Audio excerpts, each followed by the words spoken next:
നമസ്കാരം, ജന്മഭൂമിയിലേക്ക് സ്വാഗതം. തൃശൂർ ജില്ലാ കളക്ടർ വി.ആർ. കൃഷ്ണതേജ കേരളം വിട്ട് ആന്ധ്രാപ്രദേശിലേക്ക് മടങ്ങുന്നു എന്ന വാർത്തകളാണ് ഇപ്പോൾ പുറത്തു വരുന്നത്. കേരള കേഡറിൽ നിന്ന് ആന്ധ്ര കേഡറിലേക്ക് മാറ്റിക്കൊണ്ട് കേന്ദ്ര സർക്കാർ ഉത്തരവിറങ്ങി. 3 വർഷത്തേക്കാണ് ഡെപ്യൂട്ടേഷനിൽ പോകുന്നത്. ആന്ധ്ര ഉപമുഖ്യമന്ത്രിയായ പവൻ കല്യാണിന്റെ പ്രത്യേക സംഘത്തിലേക്കാണ് പുതിയ നിയമനം ലഭിച്ചിരിക്കുന്നത്. പവൻ കല്യാൺ തന്റെ ഓഫീസർ ഓൺ സ്പെഷ്യൽ ഡ്യൂട്ടി തസ്തികയിലേക്ക് കൃഷ്ണതേജയെ വേണമെന്ന് ആവശ്യപ്പെടുകയായിരുന്നു. പിന്നാലെയാണ് ഡെപ്യൂട്ടേഷൻ അനുവദിച്ചുകൊണ്ടുള്ള ഉത്തരവും ഇറങ്ങിയത്.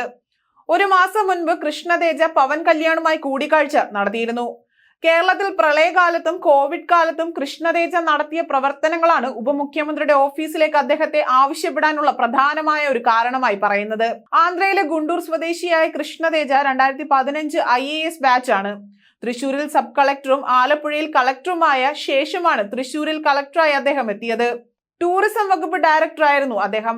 പ്രളയകാലത്ത് ആലപ്പുഴ ജില്ലയിൽ കളക്ടർ ആയിരിക്കെ അവിടെ ദുരിതാശ്വാസ ദുരന്ത നിവാരണ പ്രവർത്തനങ്ങൾ ഏകോപിപ്പിച്ച് വാർത്തകളിൽ നിറഞ്ഞു നിന്ന വ്യക്തി കൂടിയായിരുന്നു ഇദ്ദേഹം.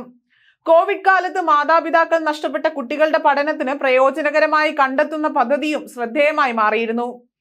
ആലപ്പുഴ, തൃശൂർ ജില്ലകളിലായി 300ഓളം വിദ്യാർത്ഥികളാണ് ഈ പദ്ധതിയുടെ ഗുണഭോക്താക്കളായിട്ടുള്ളത്. ഒട്ടേറെ IAS ഓഫീസർമാരുടെ പ്രവർത്തനങ്ങൾ വിലയിരുത്തിയാണ് പവൻ കല്യാണിന്റെ ഓഫീസ് കൃഷ്ണതേജയെ അങ്ങോട്ടേക്ക് വിളിപ്പിച്ചിരിക്കുന്നത്.